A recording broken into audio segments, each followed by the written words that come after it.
أعوذ بالله من الشيطان الرجيم بسم الله الرحمن الرحيم إن الذين كفروا وماتوا وهم كفار أولئك عليهم لعنة الله والملائكة والناس أجمعين خالدين فيها لا يخفف عنهم العذاب ولا هم ينظرون وإلهكم إله واحد لا إله إلا هو الرحمن الرحيم. یقینا ها کسان چې کافر دي او مړه دي او حال دا دی چې دو کافرو اولئک علیهم لعنت الله، دا کسان په دوی باندې لعنت د الله دی او د فرشتو دی او د خلقو دی انسانانو اجمعین په جمع.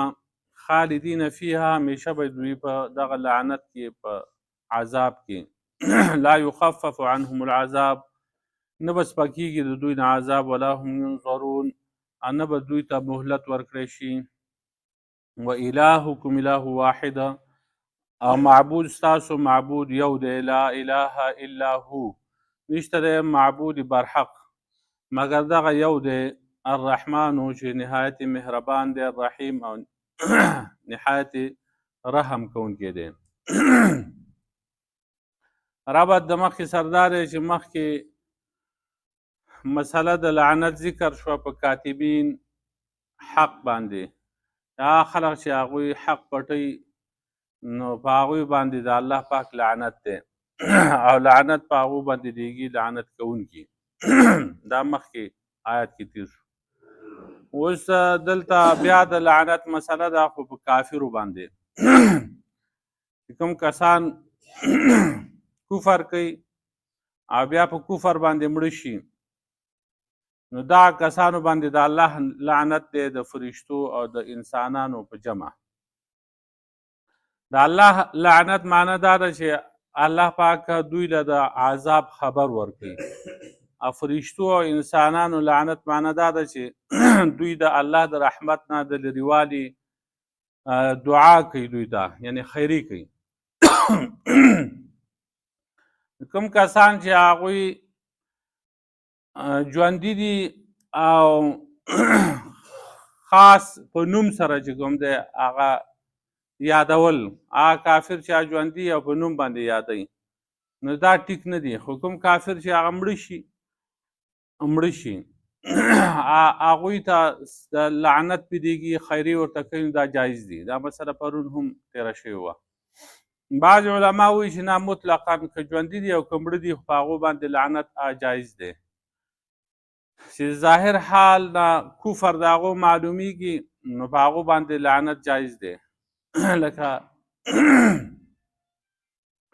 یو حدیث کې راغلی دی، ابوبکر ابن عربي دا خبره کړې احکام القرآن کې، حدیث کې هغه راغلی دي چې نبی علیہ السلام وفرمایل ای الله عمرو ابن عاص زما حج وکړی دا، او هغه ته دا علم دی چې زه خو شاعر نه یم، نو خدای ته د حج وکړي. حج چې کوم دی په شعر کې د چا بدي بیانوله، او څومره ځله چې هغه زما حج وکړ ده دومره په هغه باندې لعنت ولیږي. یا بل یو حدیث کې راغلی دی، عبدالله ابن عمر رضی الله عنهما نه روایت دی چې د احد په ورځ باندې نبي علیه السلام دا خیري کړی چې ای الله ابو سفیان باندې لعنت ولیږي، ای الله حارث بن هشام باندې لعنت ولیږي، ای الله صفوان بن امیه باندې لعنت ولیږي. نو د دې جواب دا دی چې دغه حدیث چې بره ذکر شو نو دغه حدیث چې کوم دی هغه ضعیف دی، د عمرو ابن عاص دا حدیث ضعیف دی. پاتې شو د عبدالله ابن عمر رضی الله عنه حدیثه، نو د هغې مبارک کې بیا وروسته د قرآن آیت نازل شوی دی چې لیس لک من الامر شیء او یتوب علیهم او یعذبهم فانهم ظالمون. نشته دی ستا دپاره څه اختیار د هیڅ شي، یا به الله پاک په دوی مهرباني وکړي یا به دوی عذاب ورکړي، ځکه دوی ظالمان دي. نبي علیه السلام الله پاک منع کړی دی د خیر وغیره نه. نو د دې وجې نه چې کوم ژوندي هغه کافر دي او په نوم سره هغو باندې ته لعنت لیږي، خیري ورته کوي، نو دغسې نه ده پکاره. کېدای شي دو مسلمانان شي. دا عمرو ابن عاص رضی الله عنه بیا وروسته مسلمان شوی کوم چې مړه دي نو هغه مرګ خو په کفر باندې یقیني دی چې په دغه مذهب باندې دوی چې کوم دی هغه مړه شو په کفر باندې، یهودي یا نصراني یا سیک یا هندو، هغه لاړه د دنیا نه نو په خپل مذهب باندې تللي دي نو کافر د دنیا نه لاړه، که هغو ته خیري سړی کوي یا لعنت پرېږي نو دا جایز دي. پاتې شو مسلمانانو باندې لعنت کوله، مسلمانانو ته خیري کوله، دا منه دي. ثابت بن ضحاک رضی الله تعالی عنه هغه فرمایي چې نبی علیه السلام فرمایلي دي څوک چې په یو مسلمان ته خیري کوي په هغه باندې لعنت لیږي نو دا د هغه د قتلولو مثل دی، دا داسې دی لکه دا سړی چې دی وجدي. عمر ابن خطاب رضی الله عنه فرمایي چې نبی علیه السلام په زمانه کې یو سړی و د هغه نوم عبدالله او لقب د هغه حمار و، هغه به نبی علیه السلام خنده و، کله چې نبی علیه السلام پریشان و نو هغه مذاقي سړی و، نبی علیه السلام به خنده و. نبی علیه السلام هغه ته د شرابو په څښلو باندې حد هغه جاري کړ نو څو ځله هغه چې کوم دی هغه شراب بس کړه او نبی علیه السلام په هغه د حد به یې پې جاري کو. نو چې یو ځل حد پې جاري کو نو مسلمانانو کې یو سړي ووي چې ای الله په ده باندې لعنت ورېږي، څو ځله په ده باندې حد جاري شو دی قلاریږي نه. نبی علیه السلام وفرمایل تاسو دته خیري مه کوئ زما دې په الله قسم تاسو ته پته نشتي د ده د الله او د الله د رسول سره محبت دی. نو نبی علیه السلام خلق د دې نه منع کړه. کبیره ګناه کوي او بلا تعین چې کوم دی یعنی نوم یې نه اخلي او په هغه باندې لعنت لیږي نو دا جایز دي. ابو هریره رضی الله عنه فرمایي نبی علیه السلام فرمایلي دي چې الله پاک دې په هغه غل باندې لعنت وکړي چې هغه د اوسپنې یو ګوله پټوي او په هغې کې د هغه لاس کټ کېږي، یا د جهاز یا د کشتۍ هغه رسۍ چې د هغه پټه کړي او په هغې کې د هغه لاس کټ شي. نو عام غل یې یاد کړ دی، نوم به نه اخلي او د غلو باره چې خدای پاک دې په غلو باندې لعنت ورېږي نو دغسې جایز دي. نو فرمایي چې ان الذین کفروا وماتوا وهم کفار، یقینا کسان چې هغه کافر دي وماتوا او مړه شي وهم کفار او حال دا دی چې دوی کافري په حالت د مرګ کې حالت د کفر کې دوی مړه شي. اولئک علیهم لعنت الله، دا کسان په دوی باندې د الله پاک لعنت دی والملائکة او د فرشتو والناس اجمعین او د خلقو اجمعین په جمع خالدین فیها، همیشه به دوی په هغې کې لا یخفف عنهم العذاب، نه بس پکېږي د دوی نه عذاب ولا هم ینظرون، نه به دوی ته مهلت ورکولی کېږي.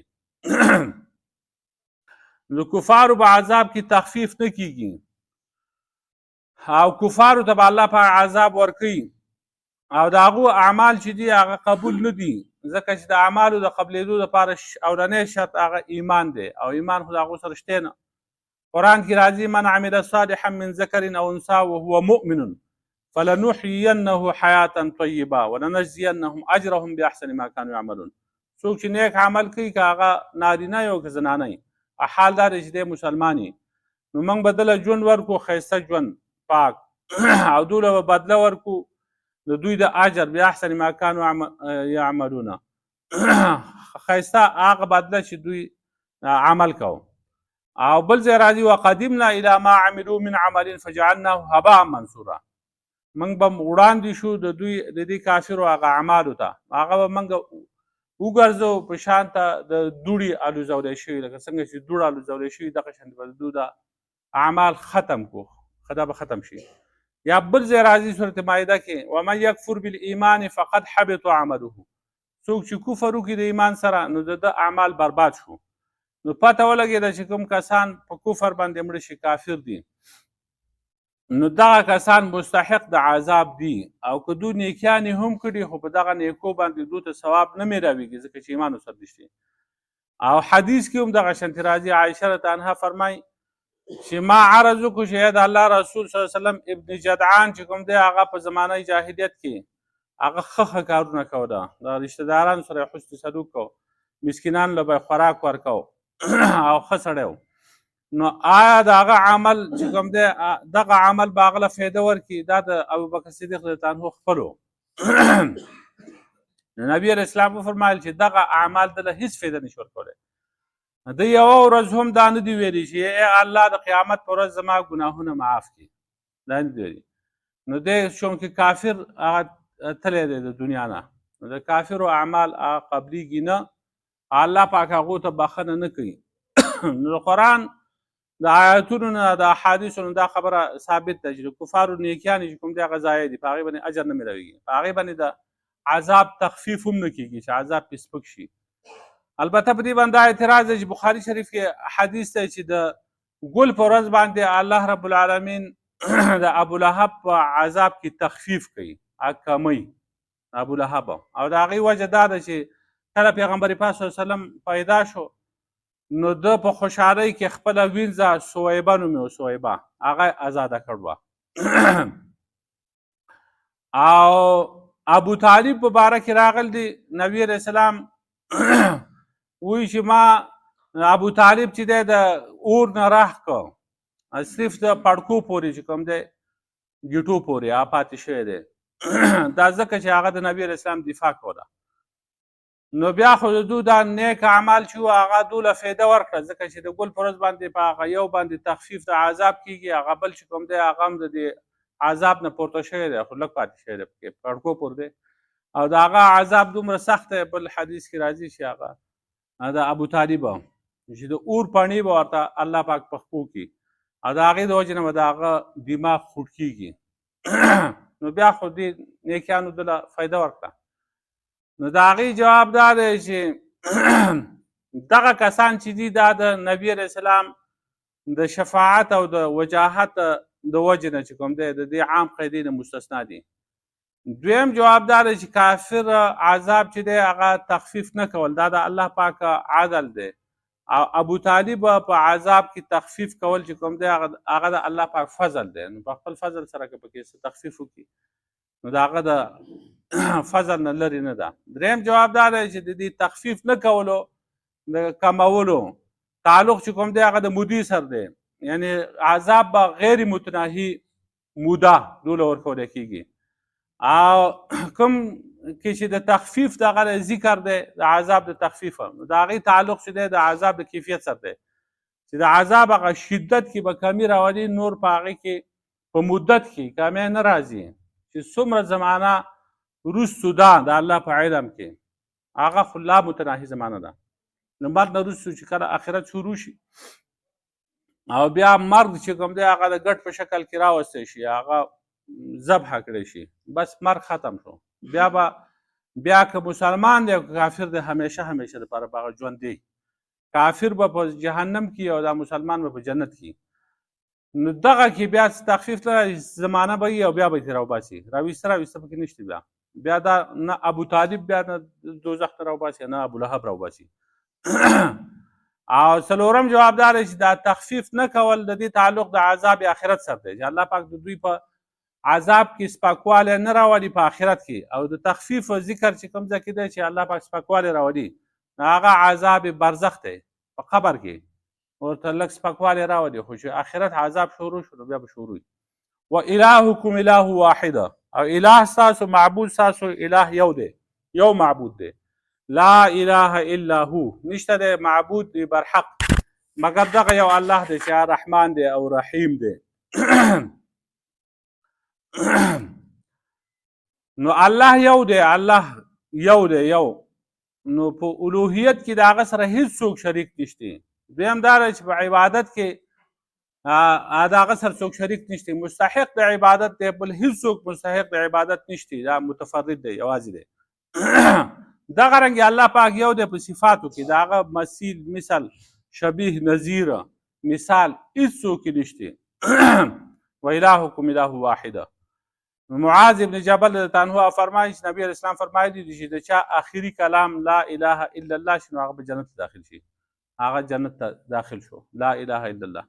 نو الله رب العالمین هغه لایق د عبادت دی، مشکل کشا دی، حاجت روا دی، خاوند د نفع د نقصان دی، هیڅوک بل داسې نشته چې هغه لایق د عبادت وي او د هغه ته عاجزي وکړی شي او د هغه نظر و نیاز وکړی شي او د هغه نه حاجات وغوښتی شي او هغه حاجات پوره کړي.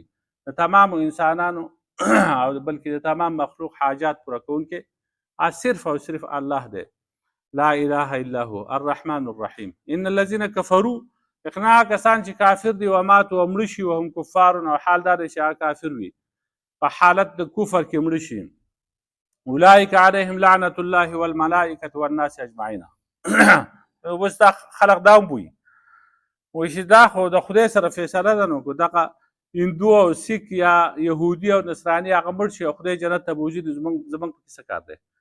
نو دا موږ نه ویل، دا خدای وایي چې دا زه یې نه بوځم، زه د سر نه بخمه نه، او خدای لعنت دی پرې. دا بې شماره د قرآن آیاتونه او احادیث دي. بعضې داسې خلق دي هغه دا خبرې کوي او د دې هېڅ پته نه لګي، وایي چې مړه شو د دې که موږ دوزخ ته بوځي هغه جنت ته بوځي. نو د خدای نه څوک تپوس کوي؟ دا ټیک ده، د خدای نه څوک تپوس نشي کولی، خو دغسې الله پاک نه کوي چې یو سړی تمامه زندګي په کفر کې تېره کړي، د الله پاک خلاف وي، د الله دین نه مني، آخري پیغمبر نه مني، هغه د بیا جنت ته بوځي. دا خو موږ ته نه دي معلومه په قرآن او حدیث کې. والملائکة، نو په دغه کسانو باندې لعنت د الله دی، والملائکة د فرشتو، والناس او د انسانانو اجمعین د ټولو، خالدین فیها، دو به همیشه په دې لعنت کې. لعنت چې کوم دی هغه جهنم دی، دو به په دغه جهنم کې همیشه وي. لا یخفف عنهم العذاب، نه به سپکېږي د دوی نه عذاب، ولا هم ینظرون، او نه به دوی ته مهلت ورکړی شي. د دوی نه به عذاب نه سپکېږي، دوی په عذاب کې. دا د خدای قطعي فیصله ده. کوم کسان مړه شي او په کفر کې مړه شي، نو دوی به په عذاب کې به سپکوالی نه راځي، ولا هم ینظرون، دوی ته مهلت نه ورکولی کېږي چې بیا دوی دنیا ته راشي او بیا نیک اعمال وکړي او د هغې نه وروسته بیا لاړ شي آخرت ته، خدای وبخي. دغسې هم نشته.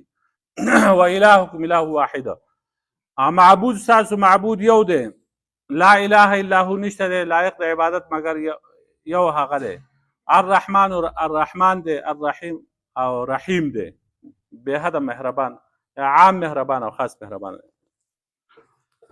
ربنا ظلمنا انفسنا وان لم تغفر لنا لا اله الا انت